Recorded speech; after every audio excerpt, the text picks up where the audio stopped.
Alors, il n'y a vraiment pas besoin de se prendre la tête 40 000 siècles. On est au même endroit qu'à l'ouverture à 15h30 et que ce matin en session européenne.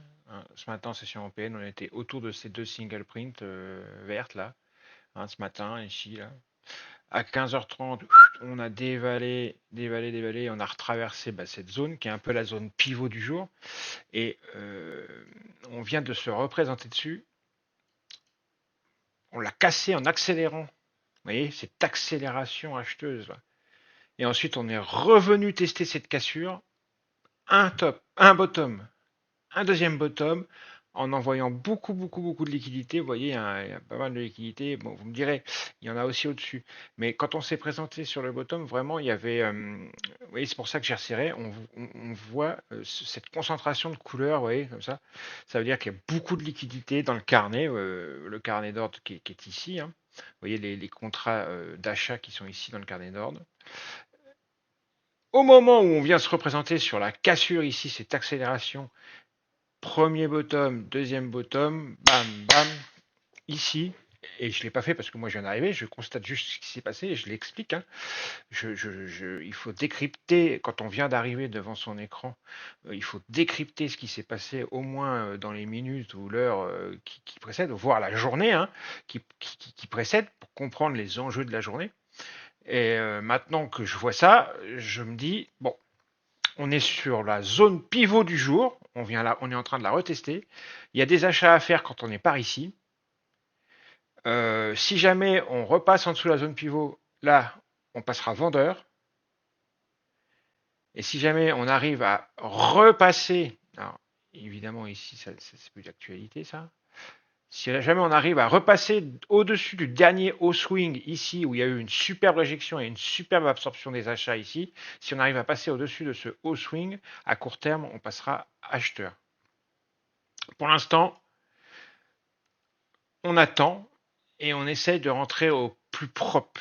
Alors, si on pouvait se représenter sur les 15 585 ici, vous voyez là où on a fait une fois, deux fois un bottom, ça serait pas mal.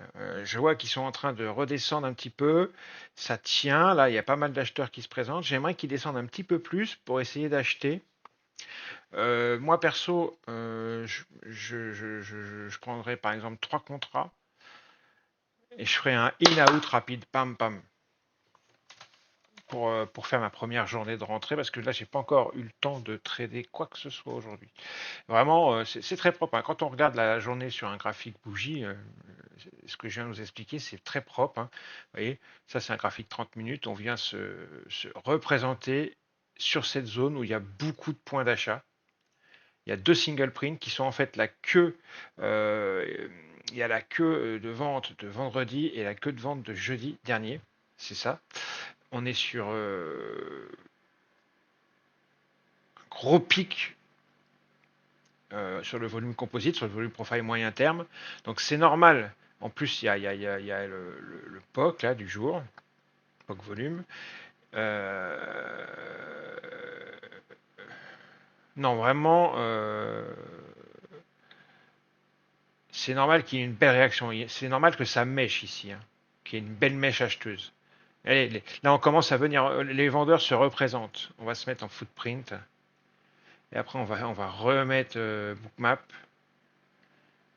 Là, on est pile poil sur la zone d'intervention de tout à l'heure.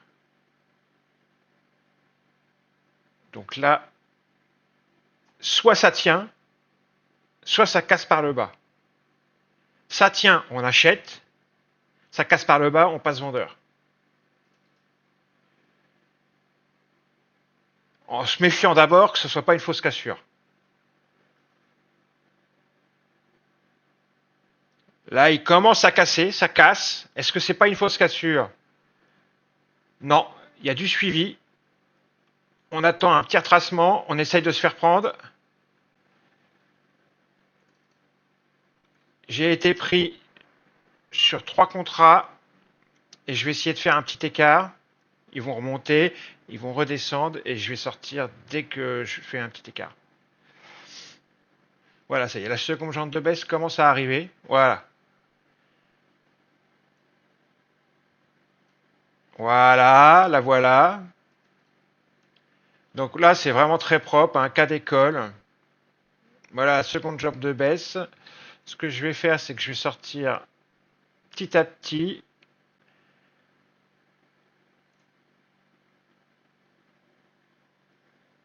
un contrat de sortie, deuxième contrat de sortie. Et si ça ne veut pas aller plus bas, on va sortir le troisième maintenant. Mais à mon avis, on peut encore faire un petit écart. Les acheteurs ne reprennent pas la main là pour l'instant. Donc je pense qu'on peut encore vendre. Et si les acheteurs reprennent la main, on sortira ce dernier contrat. On va attendre, voir ce qui se représente. Là, il y a une belle agression des vendeurs. Donc tant qu'on est en dessous ça, en plus il y a le POC juste au-dessus, il y a le POC volume là de la journée, il y a le POC TPO, il y a une belle agression vendeuse ici. Vous voyez, il y en a même deux à la suite. Donc pour l'instant, tant qu'on est en dessous ça, je vais essayer de voir si on peut pas refaire une petite jambe de baisse. Pour l'instant, tant qu'on est en dessous cette zone-là, les vendeurs ont la main.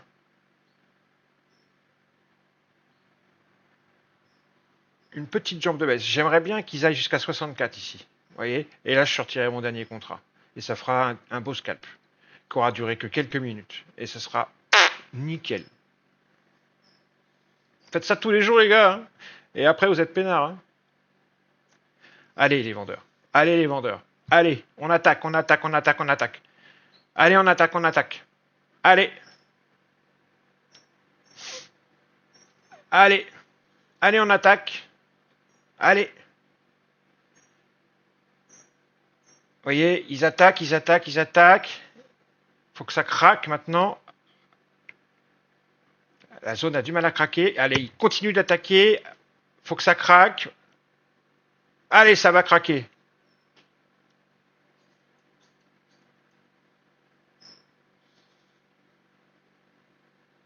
Faut pas être plus royaliste que le roi aussi. Faut aussi ça, attention. Hein, faut pas être trop gourmand.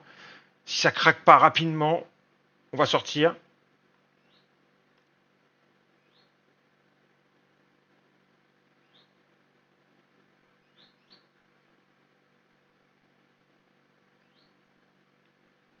Allez, on attaque, on attaque.